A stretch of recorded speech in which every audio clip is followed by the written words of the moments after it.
Déclaration du Conseil urbain de l'Ordre des médecins sur les événements malheureux de ce mercredi 15 juillet 2026. Mesdames et messieurs, honorés consoeurs, honorés confrères, le Conseil urbain de l'Ordre des médecins, conformément à l'article 2 de l'ordonnance loi numéro 68/070 du 1er mars 1968 créant l'Ordre des médecins, exprime sa profonde indignation et condamne avec la plus grande fermeté les actes de répression et dégradants exercés contre les médecins qui manifestaient pacifiquement devant l'immeuble du gouvernement ce mercredi 15 juillet 2026 pour revendiquer leurs droits légitimes. Actes ayant provoqué une clameur publique après multiples publications dans différents réseaux sociaux. Aucune revendication professionnelle ne saurait justifier l'usage de la violence, de l'intimidation ou de traitements dégradants à l'encontre des femmes et des hommes qui ont consacré leur vie au service de la santé de la population congolaise. Les médecins ont le droit, comme tout autre citoyen congolais, d'exprimer des préoccupations dans le respect des lois de la République.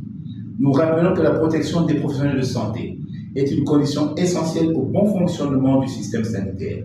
Porter atteinte à leur intégrité physique ou morale, c'est fragiliser davantage un secteur déjà confronté à différents défis qui tardent même à être relevés.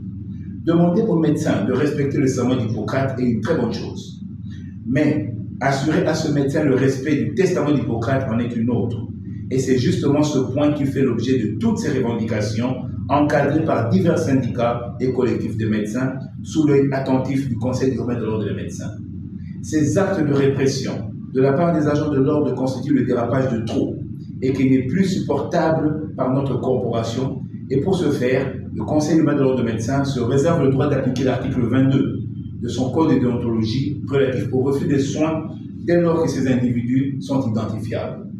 Le Conseil urbain de l'Ordre des médecins appelle toutes les parties à privilégier le dialogue, le respect mutuel et les mécanismes institutionnels de résolution des différends afin d'éviter toute escalade préjudiciable aux médecins comme à la population. À cet effet, nous formulons les recommandations suivantes. 1. Aux médecins de demeurer unis, solidaires et attachés aux principes d'éthique, de déontologie, de dignité et de responsabilité qui caractérisent la profession médicale.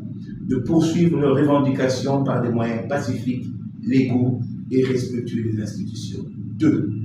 Aux organisations syndicales et différents collectifs de continuer à privilégier un dialogue constructif avec les autorités compétentes, d'encadrer les mouvements de revendication dans un esprit de responsabilité et de respect de la loi, de défendre avec détermination, mais dans la sérénité, les intérêts matériels, professionnels et moraux des médecins.